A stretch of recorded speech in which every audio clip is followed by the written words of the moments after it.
Hi, I'm Femi OK, and you're in the stream. Today, troubled times in Turkey. We discuss the breakdown of the Kurdish peace process. Helping us to do that, Omar Badar, sitting in for Malika Balau. This is going to be an intense conversation. What do you have? It is. We're getting a lot of finger-pointing that is actually taking place about the violence in the east of the country, including from Imran, who blames the Kurdish PKK, saying they've blocked roads, concealed mines, and attacked security forces. On the other hand, Tinder Salem blames the government, saying they did not have to start any military campaign. Everything was fine until out of nowhere they started bombing like crazy. Turks and Kurds were equally surprised by what happened. Folks at home, we want to know what you think, so be sure to tweet us using the hashtag AJStream. And of course, there are a lot of other hashtags that are related to the story that we're following. Here are some of them.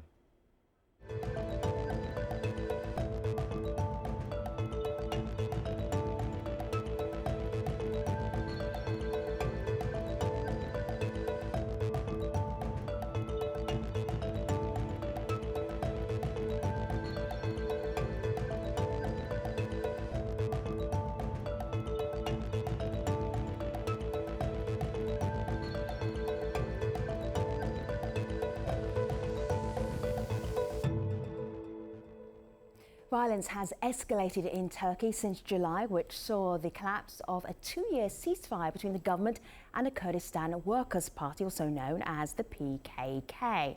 Now, most of the clashes have been taking place in the southeastern part of Turkey, in these southern towns along here. Let me give you an example of where I'm talking about. We've got Jazeera and Diyarbakir and Suruj. And Suruj was the site of an ISIL bombing that many say started this wave of violence. 2 days later, the armed wing of the PKK took responsibility for the deaths of two policemen in Diyarbakir. Now, they were accused of collaborating with ISIL. Attacks and strikes have been exchanged on a steady basis ever since. Jazeera is in the news most recently, for that was the place where the site of a military operation took place against the PKK, and that was just last week. Now, with a strict curfew in place, many argued the town was under siege. The pro-Kurdish People's Democratic Party, also known as the HDP, said that 21 civilians were killed, but the government says it targeted PKK fighters, killing 32. So with all of this violence, what accounts for such a dramatic breakdown in relations? And is there still hope for the Turkish peace process? To help us answer these questions, we're joined from Ankara by Ceren Kenar, a journalist with the newspaper Türkiye Gazetesi. In Bingo, we're joined by Hisha Ozoy, a member of parliament from the HDP. Kurdish blogger Hamza Aktan joins us from Cyprus. And in Istanbul, Gula Aybet is a professor of political science at Bahçeşehir University. We also reached out to many members of the government, but they declined to join the show. So, Professor, let me start with you. So I talked about the trouble that's happening in the southern part of Turkey on a day-to-day basis. How is that impacting the entire country? Well, I mean, these are very troubled times, obviously, but I mean, just to clear people's minds as to who the actors are here, because you mentioned a lot of acronyms in the beginning, and I'm sure the international audience are confused. I mean, how did this all start? The political wing of the PKK announced before any of these troubles started that they would be ending the ceasefire. And then the bombing by ISIL in Suruj happened, and then the PKK broke the ceasefire one-sidedly, and then came the government's security forces' reprisals, which commenced afterwards. So that was the actual sequence of events. How we got here, well, the talks that were taking place between the Turkish intelligence service, the MIT, and the leader of the PKK, Öcalan, were very important, and they were a breakthrough made by the AK Party government. But at the end of the day, this was only part of what could possibly be a more sustainable peace process. And the PKK, unfortunately, exploited the relaxed security environment of that process by arming to the teeth and moving into the cities, Professor, and arming the so we're watching this as an international audience, and so I asked, how is Turkey managing with a lot of violence that's happening in the southern part of the country? And then you went straight into a timeline for me, but it's really people in the southeast and maybe the rest of Turkey how are they actually living right now? Well, I mean, the situation, of course, in the East is very unfortunate and bad because the PKK, I was just trying to explain that to you, because the PKK have actually moved the conflict into these cities. Unfortunately, civilians are caught in the ceasefire, whereas before they predominantly did hit and run attacks from the mountains across the border in Iraq. So now it's actually turned into a very grim urban warfare. And we see the devastation after the curfew was lifted. Sure. And because there was street-to-street fighting, we actually see the fact that the PKK were armed to the teeth in these areas, because the devastation actually speaks for that. Sure. Omar, what do you want to bring in from the community? So we asked our community what the impact of the violence in the East has had on the rest of the country. So we have Shagunar over here who tweeted in saying, in addition to that, there's the military intervention in Syria and the tensions of the forthcoming election. The lira, that's the local currency, is falling by the day. And then we have over here Rafai on Facebook who says, where there were once cruise ships and streets filled with tourists, the threat of bombs has scared away any sense of happiness. And he goes on to blame Erdogan for it. Hishiar, I want to throw this to you. What is the feeling like in the rest of the country because of the violence that is happening in the East? I mean, it is incredibly tense. People are worried about the situation, the overall situation. And I would say the general feeling is that the people want the warring parties to resume the peace process and restart the negotiations. They are scared. They are very much worried, and they don't have much hope. Actually, there is not much hope in the air nowadays. And then we have the elections, of course, which are scheduled to be held on November 1st. And that is also complicating the situation, and people are scared that there will be more violence and tension as we are coming closer to the election. Hamza, you're an independent journalist, but you're a Kurdish independent journalist. So from the Kurdish community, how are they seeing this breakdown in the peace process? Well, actually, both the Kurds and the Turks are asking the same question. What happened? What changed what had changed that collapsed the peace process? We are all asking this question, and since the beginning of this conflict. However, we haven't really found a clear answer. Yeah. Who are they asking questions to, Hamza? If they're asking the questions, they don't have any answers. Who are they asking? They're asking each other? Are they asking their politicians? Well, who is having this discussion? All the citizens in Turkey are having this discussion. We have seen the impacts on even the funerals of the soldiers and policemen killed in the clashes in the southeast of Turkey. Yeah. But since the very early days of this war, 2 months war, we actually are understanding that there are some reasons that collapse this process. Right. The first is the results of the elections. June elections changed the history of Turkey, changed the current situation in Turkey, and most probably will form the future of Turkey. Hamza, just take a pause for a moment, just because your audio is a little tricky to hear, and hopefully we can fix that for you. But the elections, which were in June, this was the time when the ruling party actually lost some votes, and the Liberal Party that supports more autonomy for the Kurdish community, well, they actually did very well in the elections. Let me just bring in Turan. Turan, do you feel this might have sparked some of the violence that's happening in the southeastern part of the country? Do you draw a connection between the elections and then the violence and the breakdown of the peace process? Well, this is a question to be asked to the PKK, given that it was PKK who breached the ceasefire and ended the peace process by starting attacks on Turkish civilians, army officers, and police officers. So actually, PKK might be feeling a bit troubled by the election success of HDP. That we don't know, but it was the PKK who ended the ceasefire. And I think in that sense, I mean, when we are questioning the reason why PKK ended the ceasefire, we should keep in mind that there's this kind of an iron cage of a militant group in play here. Because at the end of the day, PKK started as a group, as an armed wing, as an armed group to support and pursue the rights of the Kurds in Turkey. However, as Turkey has intensified its democracy and consolidated its democratization, as well as acknowledging its Kurdish issue in a much more liberal sense, PKK remained the same. I mean, so decades PKK has been fighting this war for 30 years. In 30 years, Turkey has changed a lot. The Turkish state's perspective on the Kurdish issue has changed a lot. But PKK has remained... Sharan, do you want to give us a couple of examples? There's some very specific, kind of quite big examples that have happened in the last few years. Give us a couple of examples. Sure. I mean, its ideology, it's very militarist, socialist, and Kurdish nationalist ideology has not changed.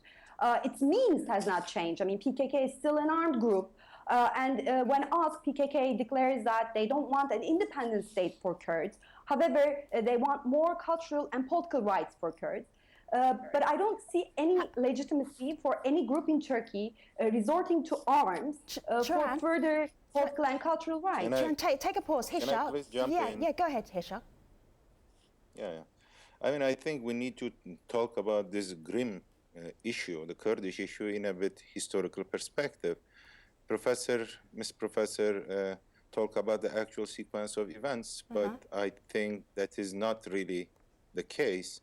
I would like to disagree because the peace process didn't end after the elections. It actually ended 2 months and 2 days before the elections on April 5th, 2015. And why do you say that, Hisha? I say that because after, I mean, we need to talk about the prehistory of this violence, right? It just didn't happen all of a sudden. Right. There is a process. It's a very complicated process, much more complicated than the way Ms. Professor described. But remember, we're talking to an international audience and we only have 23 minutes, so we're going to boil it down a little bit and keep it quite broad. What's the main point you want to make? Because the community also want to have a conversation with you, Hisha. Professor, hold tight for a moment. Just let the Hisha finish his thought. Go ahead, Hisha. Yeah. I listen, please let me finish this. Yeah. So on April 5th, there was a plan, a visit to the Imralı prison, the HDP delegation, an independent delegation, and a state delegation together. And on April 5th, the plan was, and the government agreed, that Mr. Öcalan would have a call, which would include, on the one hand, the start of formal and transparent negotiations on the one hand, and simultaneously, a call to the PKK to gather a Congress for disarmament. Okay, this is good. What went wrong? Just cut to the chase, Hisha. We're moving on. What went wrong was exactly this. When the HDP delegation went to the island, there was neither the state delegation nor the independent delegation to monitor the peace process. And that very day, actually, and the members of the HDP delegation, they had several press releases over this issue, right? And 2 months before the elections, actually, they somehow suspended the peace process. I wouldn't say they ended the peace process. Suspended, but okay. They suspended it. Later, actually, Mr. President said that they put the peace process in the refrigerator, right? All right, so the peace process is on ice at the moment. Let me just put you on ice for a second so I can get to the community. We'll come right back to you. Omar, go ahead. You mentioned the connection of the election to what's happening right now, and we have somebody here on Facebook, Dilgish, who actually disagrees with Jaran's take, saying it's actually the ruling party in Turkey that is trying to feed off ultranationalistic Turkish resentment of Kurds by starting a war to get votes. Goes on to say the Kurds want freedom, but the old Ottoman mindset of Turkey is not willing to let a valuable part of the land that they control go. Professor, what is your take on this? Do you think that there is any connection between the Turkish government's actions in this case and the election that has passed and the fact that there's an election coming up? I mean, I'd also like to go back a bit. You know, the April issue that was mentioned by the HDP MP. Now, as I said, the negotiations were done between Öcalan and and MIT, which is the Turkish intelligence services. Negotiations in any conflict cannot be transparent. This is the essence of it. For negotiations to be sustainable, they have to involve other parties. So obviously the Öcalan-MIT framework had to be expanded. I agree with that. But they had to remain not transparent. And I think the concern of the government at this point was that the negotiations were in danger of losing their transparency, which is why the negotiations were gradually put on ice. Now, I want to draw examples from the Oslo back channel negotiations that were secret, also the Northern Ireland peace negotiations, where a lot of actors were actually upset that they weren't involved, but the British government insisted that they couldn't be involved because they might leak something Professor, to the press. may I ask you a question? Yeah. Because we want to keep up with you here. So the peace process right now, is it, Hisha said it's on ice. When will it be taken off ice? Is anything happening right now? It'll be taken off ice when the HDP make up their minds if they are politicians or the extension of an armed group. All right, so and that takes a lot of responsibility. we have Hisha here with us. We are again in the same from this story, party. the same political rhetoric, and I'm really No, I'm this very is much not surprised. political rhetoric. Excuse me, I'm It is not political a politician, rhetoric. so I'm not going to engage No, in any let me- polemics. But this No, is no, a it is a fact political that rhetoric. the HDP No, are not distancing themselves So, from Professor, the PKK. Professor, you did say that the onus was on the facts. HDP. We have an HDP member of parliament here, so allow him to respond. Go ahead, Hisha. Let me clarify the situation. The Kurdish side is saying that no more secret negotiations. Why? Let me very much clarify this point so that the international audience should know the naked truth. For 5 months, Mr. Öcalan is in isolation in the Imralı prison. He is not allowed to talk to anybody, including the lawyers, including HDP delegation or the PKK. So what they are saying is this, it's very clear. 2 years secret negotiations, 3 years, 4 years, it is okay. We are not saying they should be totally transparent, right? That is not the point. The point is that the Kurdish side is very much tired of talking behind the doors whenever the state wants the negotiations.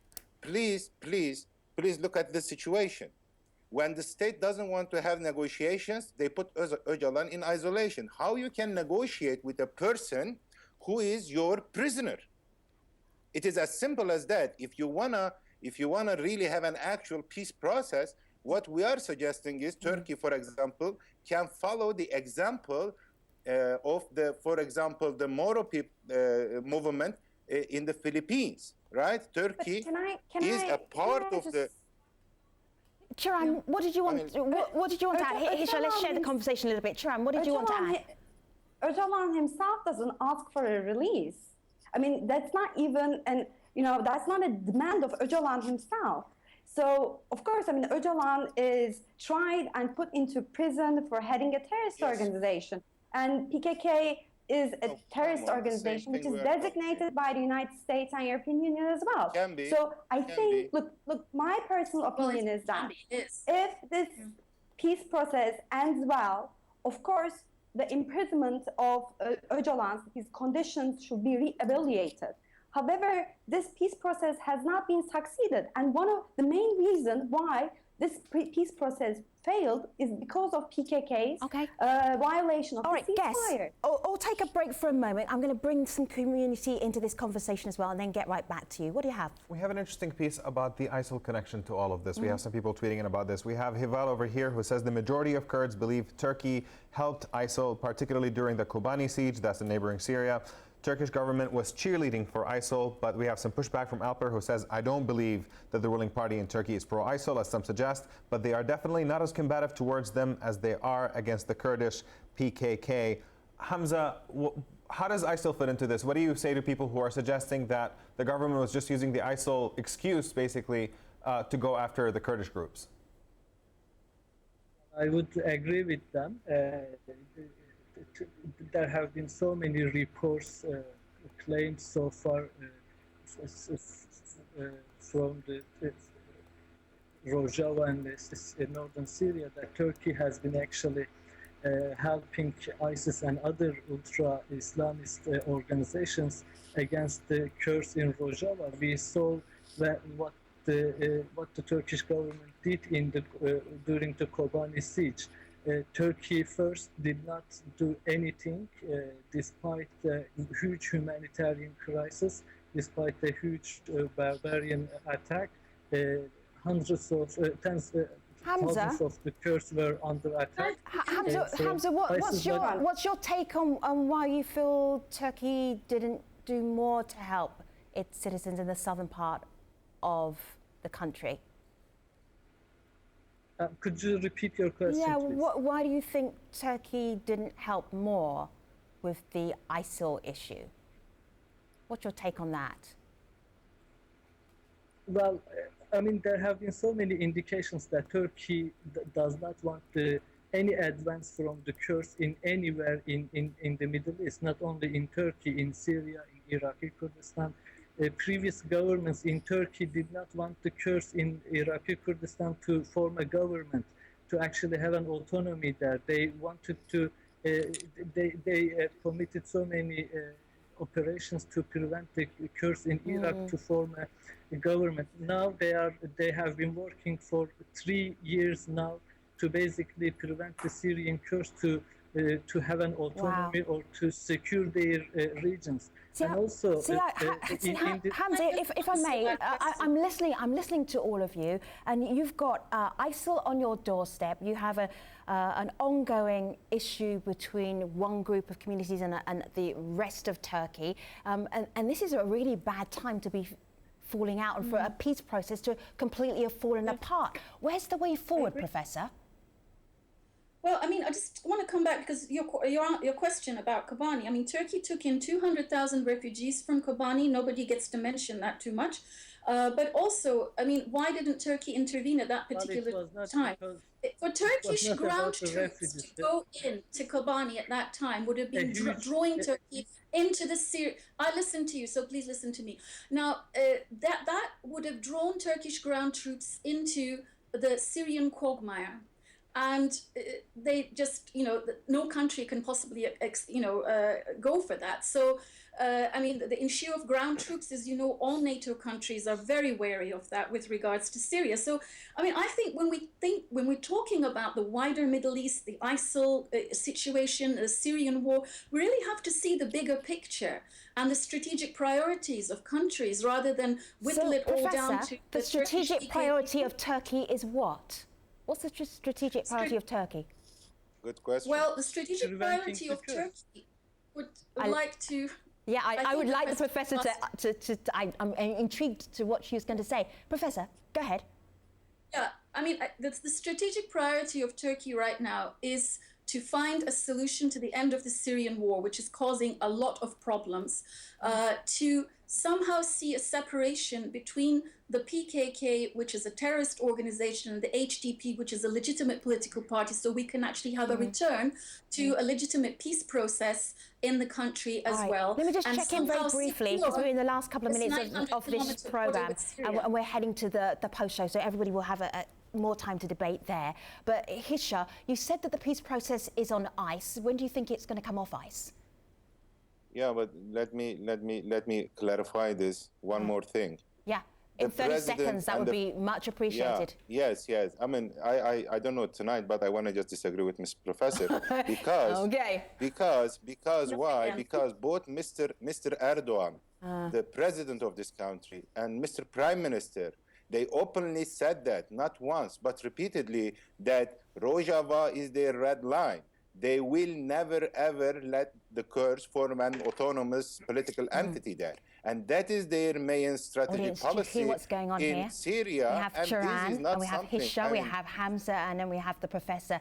And we're going round in circles. Do you hear the debate? Do you hear the disagreement? It's a little sliver of what is happening in Turkey right now regarding this conversation. Omar? And I'll leave you with a disagreement that's happening online as well. We have Salim here who says the PKK is a worldwide recognized terrorist organization. Turkey's crackdown on the PKK is not only legitimate, but also a must. But on the other hand, we have this cartoon over here. In case of political failure, break glass and bomb Kurds as the political leading group's strategy. So if you thought this was a conversation with a lot of tension, you should have a look at my laptop here. This is the Listening Post coming up this Saturday at 19:30 hours GMT and 8:30 GMT. They'll also be discussing media and the tensions in the media in Turkey. Don't miss it. Thanks for watching.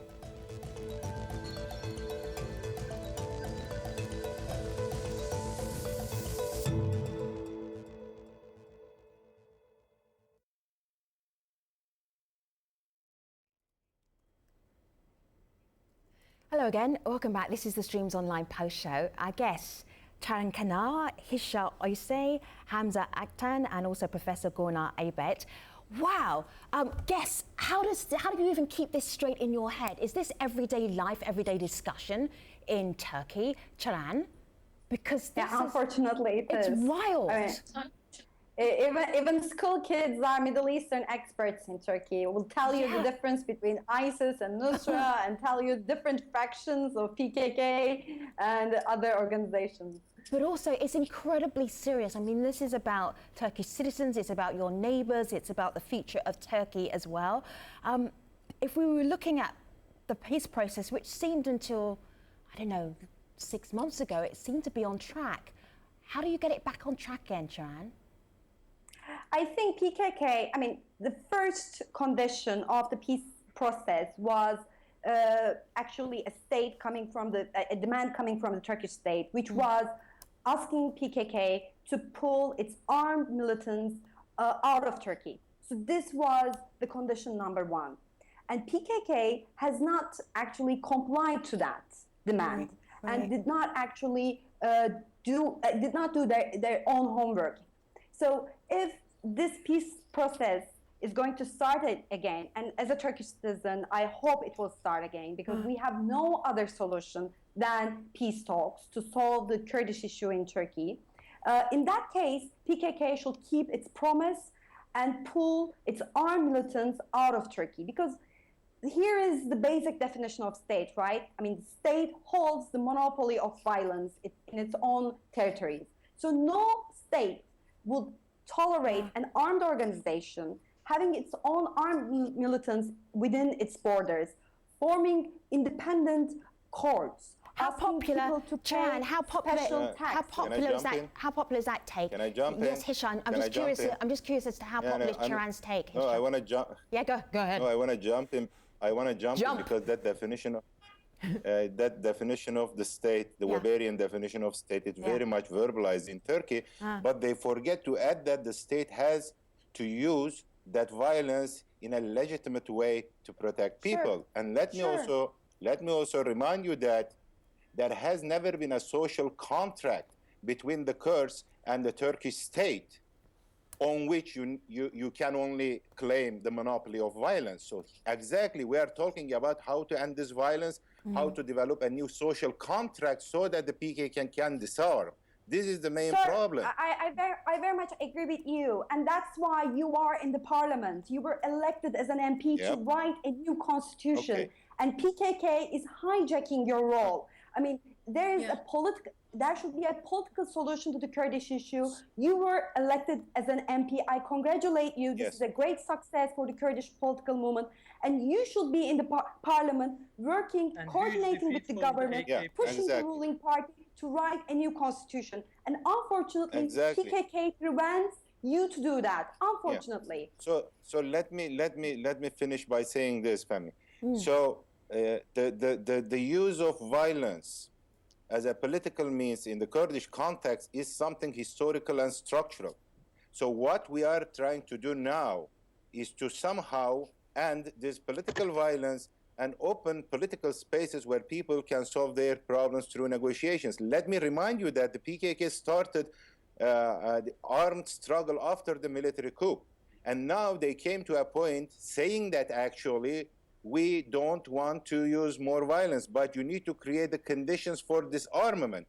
And that should be done within a larger political framework of a peaceful resolution of the Kurdish conflict. Okay, I want to bring in some of our community as well. Hisha, I hear your point. You're making it beautifully.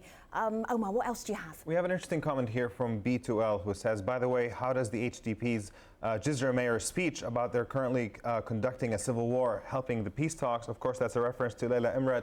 She was the mayor of that town who was forced out by the Ministry of Interior because of her rhetoric about this being a civil war.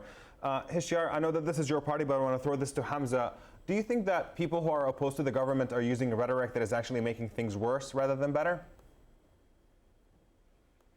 Can I have the question again, please? Do you think that people who are opposed to the government's actions currently are sometimes using rhetoric that might not be the most helpful rhetoric to move things in a better direction? Well, actually, we first have to look at what the government is doing, and also this is not being very much told, not both in Turkey and in the international area. Just last week, 21 civilians were killed by the security forces, by this country's security forces, and because the Turkish mainstream media did not at all mention even the casualties, the killings. I just want to share some of the names that were killed by the security forces for the international audience as well, because no one is actually talking about the civilians here in the Kurdish region. See Hamza, I think it's important to talk about civilians. I don't want you to read out the names though, because I can't then read out the names of everybody who passed away. Sure, but hold tight for a moment. Hamza's making an important. Okay. Hamza's making an important point, because civilians are being caught up in this. Go ahead. This is absolutely very important, because the Prime Minister of Turkey denied that. He said that not any of the civilians were killed in Jazeera, in the city that you mentioned. The Interior Ministry said just one civilian were killed. However, we have 31 names. We have a 1-month-old baby whose name is Mohammed Tahir Yaramış, and the government said 32 terrorists were killed. That's a factual mistake. Sure. Unfortunately, Mr. Hamza, I will take your point about the civilians that this is very important. I understand, but you can't read out a list of people as we're ending the show. I think what's important is that civilians are being caught up in this. Just give me a moment, Hamza. I want to ask you something, because we're moving on to something else, and I just want to tee it up, and that is the way the media is covering this story in Turkey. How would you sum that up? Because that's something we're going to pick up on Al Jazeera in the next couple of days. How would you characterize the way the media is covering this story? Well, the Turkish media, the mainstream media, especially the pro-government media, is absolutely in a huge censorship. It does not cover the situation in the Kurdish area. None of the Turkish TVs or newspapers send a single reporter to the Kurdish city for 10 days. None of their reporters go to a city and cover the. We had our friends. Our reporter went to Jazeera, and he was the only reporter in a huge city for many days. And the whole Turkish mainstream media is just hiding the reality on the ground. See, this is very interesting. Hamza, I'm going to ask you to leave it there for now, because this is a conversation that we're going to pick up on our sister program, The Listening Post, on Al Jazeera. That will be on Saturday at 8:30 GMT and 19:30 GMT. Those dueling opinions about how the media is covering this issue will be covered on that show. But for now, I will say thank you to Turan and Hisha and Hamza and Professor Ibert as well. Thank you very much for being in this conversation. None of you pretty much agree with any of the other, but it's really interesting hearing all of these perspectives, because we get some insight into what's happening in Turkey today. Take care, everybody.